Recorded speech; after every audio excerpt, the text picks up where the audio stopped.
Avez-vous déjà ressenti que vous étiez invisible? Avez-vous déjà eu cette impression que personne ne vous écoute vraiment? Que vos opinions entrent par une oreille et ressortent par l'autre? Peu importe combien vous parlez, vos limites sont ignorées, vos désirs tournés en dérision, votre présence balayée d'un revers de main. Sachez alors ceci, cela ne se produit pas par hasard. Il y a une raison, et elle est bien plus inconfortable que vous ne voudriez l'admettre. Le monde ne respecte pas ceux qui ne s'affirment pas. Le monde n'écoute pas ceux qui ne savent pas ce qu'ils disent. Le monde ne valorise pas ceux qui vivent en essayant de plaire. Tant que vous ne construirez pas une structure intérieure solide, morale, émotionnelle et stratégique, vous resterez une cible facile, un simple élément jetable. Quelqu'un qui vit à la merci du jugement d'autrui, toujours en réaction, toujours en poursuite, toujours en train de se modeler pour entrer dans les moules des autres. Et savez-vous ce que Machiavel disait à ce sujet? Que vous êtes condamné à l'irrélevance. Il est bien plus sûr d'être craint qu'aimé quand il faut choisir entre les deux. Cette phrase se prête à plusieurs interprétations, et l'une d'elles est un avertissement, une vérité dérangeante. L'image de la force suscite le respect. L'image de la faiblesse attire le mépris, et vous pouvez vous illusionner autant que vous voulez. Vous pouvez dire que vous êtes gentil, compréhensif, empathique, mais si derrière tout cela se cache la peur de vous affirmer, la vérité est que vous ne faites que masquer votre fragilité. Et le monde le remarque. Savez-vous pourquoi on ignore vos limites? Parce que vous les ignorez vous-même. Savez-vous pourquoi personne ne prend vos paroles au sérieux? Parce qu'elles ne viennent pas d'un endroit ferme. Elles sortent d'une bouche anxieuse, d'une âme en insécurité, d'un corps qui tremble face au conflit. Et il n'existe aucun discours capable de convaincre lorsque la posture trahit la faiblesse. Voulez-vous obtenir du respect? Alors comprenez ceci, le respect commence quand vous décidez de cesser d'être fragile, quand vous arrêtez d'agir comme une république en décomposition, chaotique à l'intérieur, tentant de maintenir à l'extérieur une apparence d'ordre. Machiavel écrivait dans les discours sur la première décade de Tite-Live que là où la discipline interne se détériore, une république ne peut pas se maintenir, même avec de bonnes lois. Appliquez cela à vous-même. Peu importe combien de livres vous lisez, combien de règles extérieures vous essayez de suivre, si votre fondation intérieure est compromise, si vos émotions vous contrôlent, si vous agissez sur un coup de tête, si vos valeurs changent au gré du vent, vous vous effondrerez. La question que je vous pose est simple. Combien de temps accepterez-vous d'être perçu comme quelqu'un de faible? Combien de temps supporterez-vous le manque de respect en silence, faisant semblant que tout va bien? Combien de temps vivrez-vous avec cette voix étranglée, ce regard fuyant, ce corps qui se recroqueville chaque fois qu'il doit s'affirmer? Assez. Si vous avez cliqué sur cette vidéo, c'est que, d'une certaine manière, vous avez déjà compris que quelque chose doit changer. Vous en avez assez de vivre dans cet état de soumission émotionnelle. Assez d'avoir l'impression que les autres contrôlent davantage votre vie que vous-même. Cette vidéo ne vous apprendra pas comment paraître fort. Elle vous expliquera comment devenir fort. Car le vrai respect ne s'impose ni par des cris ni par des masques. Il naît de la maîtrise de soi. Alors, préparez-vous. Rien de ce que vous entendrez ici ne sera léger. Ce n'est pas une motivation à la mode sur Instagram, c'est de la psychologie brute, aiguë, de la philosophie pure. C'est Machiavel qui vous dit, à travers l'histoire, que le monde est un champ de bataille et que, si vous n'apprenez pas à vous battre intérieurement, vous resterez le simple serviteur de votre propre fragilité. Dorénavant, vous avez deux choix, soit vous continuez ainsi, ignoré, instable, insignifiant, soit vous commencez à reconstruire votre pouvoir intérieur. Mais comprenez bien ceci, personne ne le fera à votre place. Regardez autour de vous, les personnes qui inspirent le respect, qui parlent et sont immédiatement écoutées, qui entrent dans une pièce et en changent l'atmosphère. Elles ne sont pas arrivées là par hasard. Ce n'est pas de la chance. Ce n'est pas parce qu'elles sont plus aimées que vous, c'est parce qu'elles sont davantage respectées. Et le respect n'est pas un cadeau qu'on offre, c'est un reflet. Un reflet de quoi? De structure intérieure, de contrôle émotionnel, de clarté morale. Et si vous ne l'avez pas, le monde le remarque. Tout comme l'odeur du sang attire les requins, la faiblesse, la vraie, celle qui habite au plus profond de vous, n'attire qu'une seule chose, la destruction. Le problème, ce n'est pas que les gens soient cruels. Le problème, c'est que la vie teste sans cesse les structures. Et si la vôtre est fissurée, elle cédera. Lorsque vous vivez émotionnellement désorganisé, que vous réagissez impulsivement à tout, que vos décisions se contredisent, que vous dites une chose et en faites une autre, le monde perçoit cela exactement comme ce que c'est, un chaos intérieur. Machiavel l'a déjà dit dans les discours sur la première décade de Tite-Live, aucune république, peu importe la qualité de ses lois, ne survit sans discipline interne. Avec l'individu, c'est pareil. Vous pouvez avoir de bonnes idées, vouloir être une meilleure personne, plus affirmée, plus présente. Mais si votre conduite ne soutient pas cela avec cohérence, direction et fermeté, personne ne vous prendra au sérieux. Car le respect ne se demande pas, ne se réclame pas, ne se quémande pas.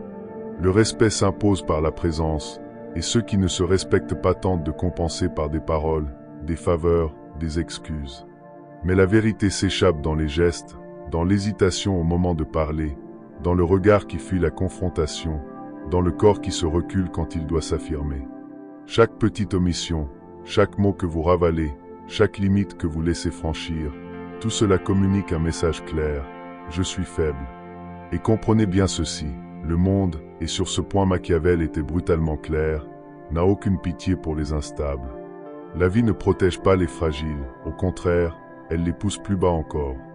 L'existence respecte ceux qui sont solides, ceux qui ont un centre, ceux qui savent ce qu'ils veulent, ceux qu'ils tolèrent et, surtout, qui savent qui ils sont. Le reste est oublié, effacé. Vous avez l'impression que personne ne vous écoute, que vos opinions sont ignorées, que votre présence ne pèse rien.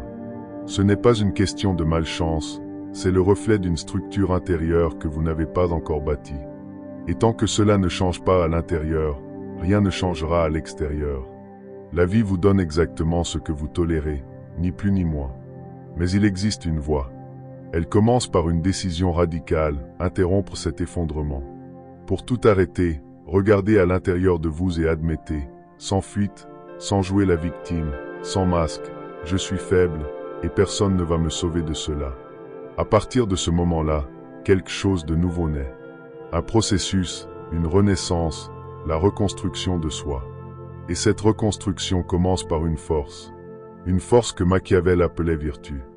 Vertu, un mot simple mais lourd de sens. Machiavel l'utilisait avec une précision chirurgicale. Pour lui, la vertu ne signifiait pas être bon, docile ou moralement irréprochable. Non, la vertu était autre chose.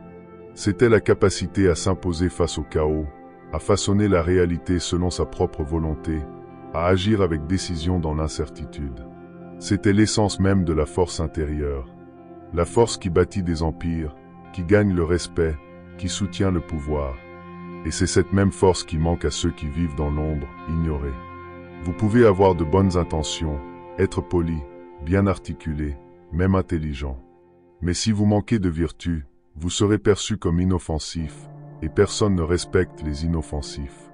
On peut même vous apprécier, mais on ne vous suit pas. On vous entend, mais on ne vous écoute pas. On vous tolère, mais on ne vous considère pas. Parce qu'il manque cette présence, cette densité, cette énergie qui fait réfléchir 2 fois avant de franchir votre limite. La vertu, c'est cela, la vraie présence, la clarté de l'intention.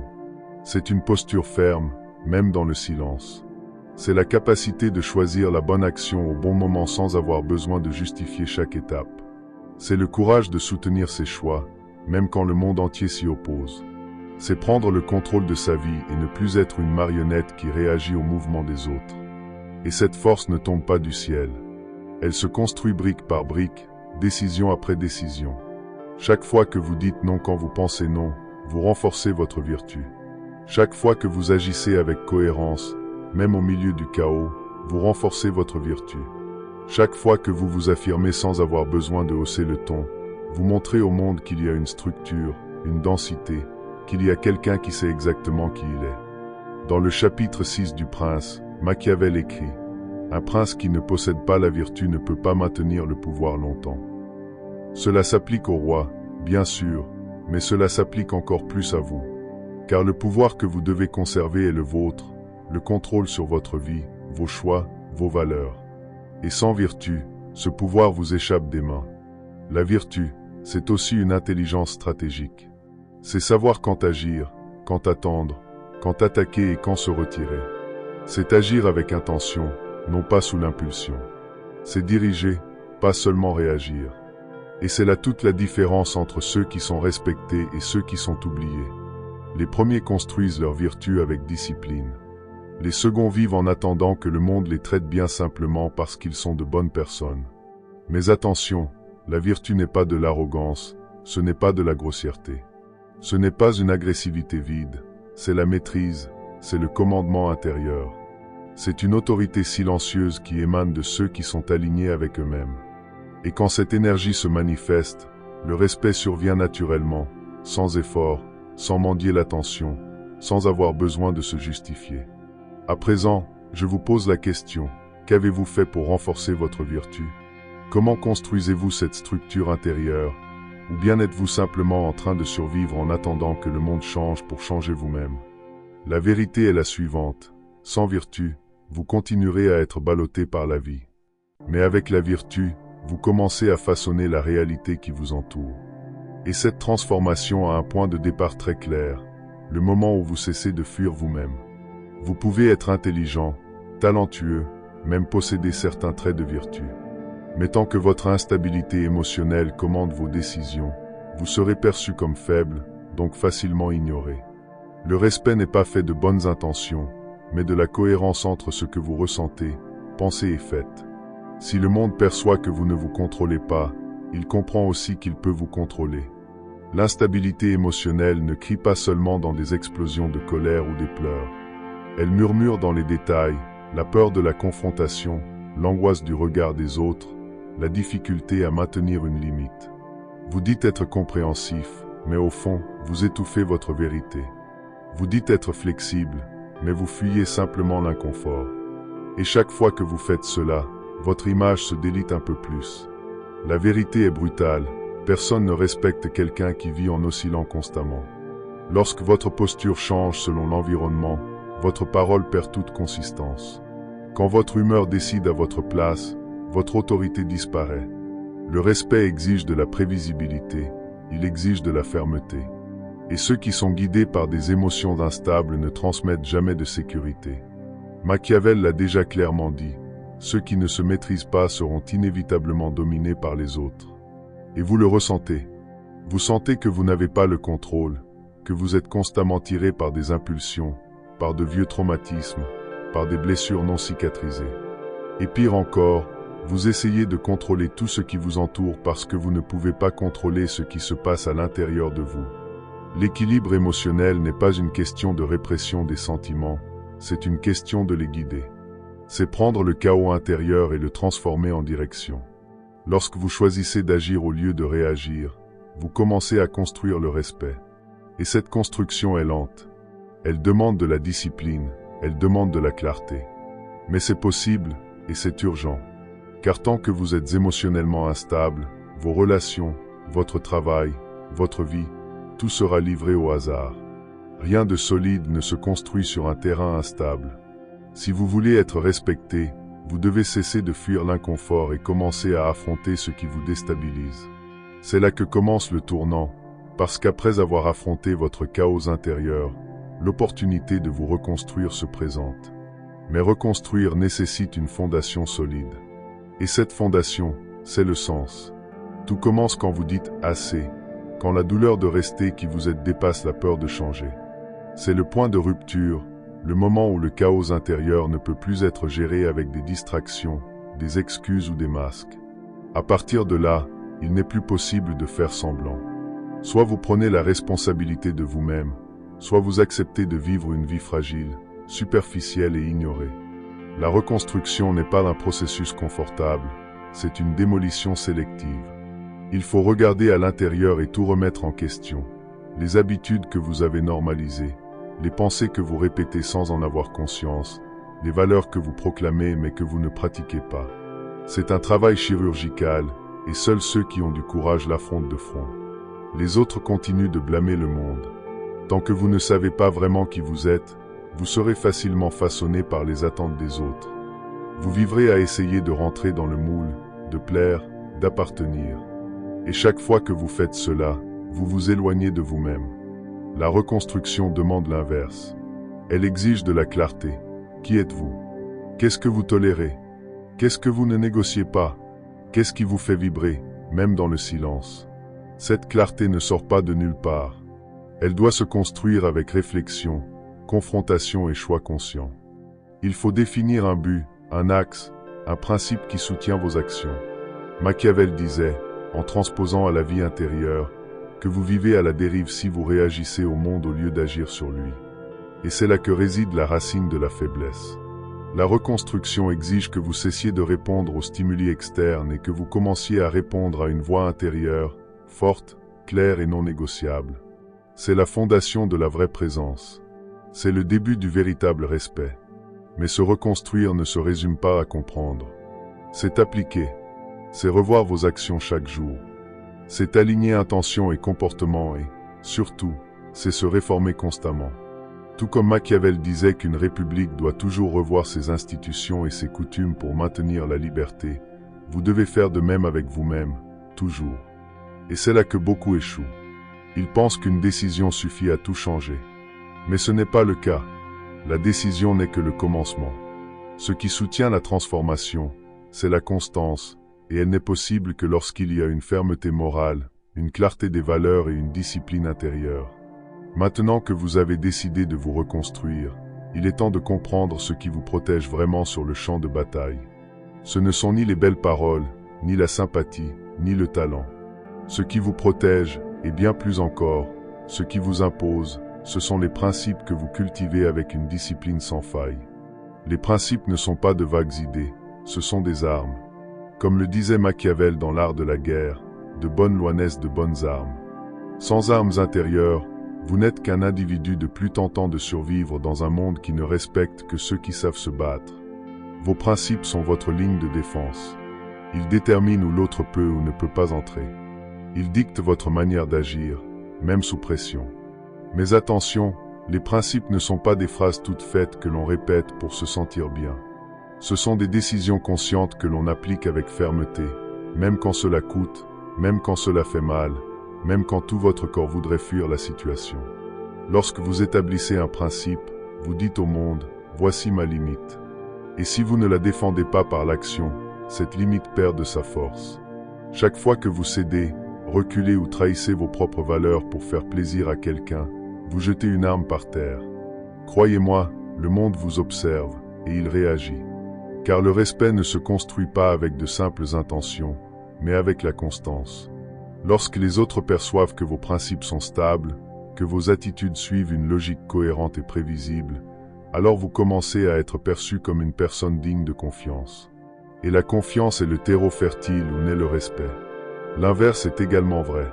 Ceux qui sont instables, incohérents, facilement influençables sont traités comme des pièces remplaçables.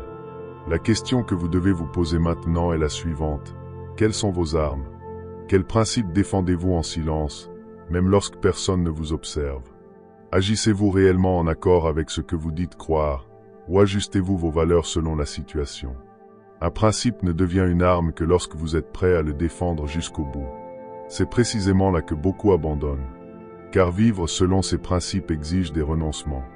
Il vous faudra renoncer à l'acceptation de certains, à la validation facile, au confort de plaire à tout le monde. Mais ce que vous gagnez en retour a bien plus de valeur. On vous respecte, non pas par peur ni par contrainte, mais par la solidité que dégage votre présence. Et surtout, ces principes ne servent pas seulement à vous défendre. Ce sont aussi des armes d'avancée. Ils vous permettent d'agir avec intention dans le monde, sans vous perdre dans les réactions émotionnelles ou les pressions extérieures. Ils éclairent vos choix avec lucidité, et plus votre arsenal intérieur est aiguisé, plus fort sera l'impact que vous laisserez. Mais il reste une dernière étape, car avoir des principes forts et une vertu consolidée ne suffit pas si vous continuez à vivre dans l'obsession de plaire à tout le monde. C'est l'un des plus grands pièges de la faiblesse, le besoin d'être accepté par tous. Machiavel nous avait déjà prévenu, le monde respecte ceux qui savent exactement qui ils sont, pas ceux qui vivent en s'adaptant au goût des autres. Il arrive un moment où vous devez choisir, soit vous vivez en essayant de plaire à tout le monde, soit vous commencez à être véritablement respecté. Les deux en même temps sont impossibles, et c'est l'une des plus grandes illusions qui maintiennent des personnes intelligentes, capables et pleines de potentiel enfermées dans une vie trop étroite. Elles ont peur de déplaire, peur de paraître dures, peur d'être jugées. Alors, elles choisissent le chemin le plus sûr, l'adaptation. Elles modèlent leur voix, leur comportement, parfois même leur identité pour être acceptées. Mais dans ce processus, quelque chose de bien plus précieux se perd, le respect. Le monde ne respecte pas ceux qui se plient à tout, ceux qui changent d'avis pour éviter le conflit, ceux qui s'excusent d'exister, ceux qui baissent les yeux dès qu'ils sentent qu'ils dérangent. Ces personnes sont perçues comme faibles, et peu importe à quel point elles sont gentilles, polies ou empathiques, elles seront sans cesse ignorées, dépassées, écartées. Car le respect ne naît pas du désir d'être aimé. Il naît du courage d'être soi, même si cela coûte l'approbation de certains. Machiavel écrivait « Il est bien plus sûr d'être craint qu'aimé lorsqu'il faut renoncer à l'un des deux ». Ce n'est pas une invitation à la tyrannie, c'est un appel à l'authenticité, à l'alignement intérieur, à vivre avec une telle clarté et une telle fermeté que, lorsque les gens vous regardent, ils savent exactement jusqu'où ils peuvent aller et où ils ne peuvent pas. Et cela ne se construit pas en essayant de plaire. Cela se construit par la présence, l'intention et, surtout, par une cohérence inébranlable. Vous devez comprendre qu'à chaque fois que vous vous taisez pour éviter un conflit, à chaque fois que vous prétendez être d'accord pour ne pas être jugé, à chaque fois que vous édulcorez votre vérité pour paraître plus acceptable, vous échangez le respect contre des miettes d'approbation. Et, à long terme, cet échange a un coût immense, votre identité. Être respecté, c'est être clair, c'est être entier, c'est être prêt à être mal compris, à décevoir certaines attentes, à ne pas plaire. Car seuls ceux qui savent dire non avec fermeté, qui maintiennent leurs limites dans le silence et qui tiennent debout face à l'inconfort sont perçus comme des personnes qu'on écoute, qu'on suit, qu'on considère. Et c'est cela qui construit l'autorité. Alors, arrêtez de demander la permission d'être vous-même. Arrêtez de troquer votre valeur contre quelques compliments. Arrêtez de vouloir entrer dans un moule fragile que vous savez ne pas être fait pour vous. Soyez entier, soyez ferme. Soyez quelqu'un qui, même dans le silence, impose le respect rien que par sa cohérence intérieure. Si cette vidéo a résonné en vous, commentez ci-dessous. À partir d'aujourd'hui, je choisis le respect. Laissez une trace qui vous prouve à vous-même que vous êtes prêt à cesser de plaire pour enfin construire du solide. Et si ce contenu a éveillé quelque chose de vrai en vous, alors ne vous arrêtez pas en si bon chemin.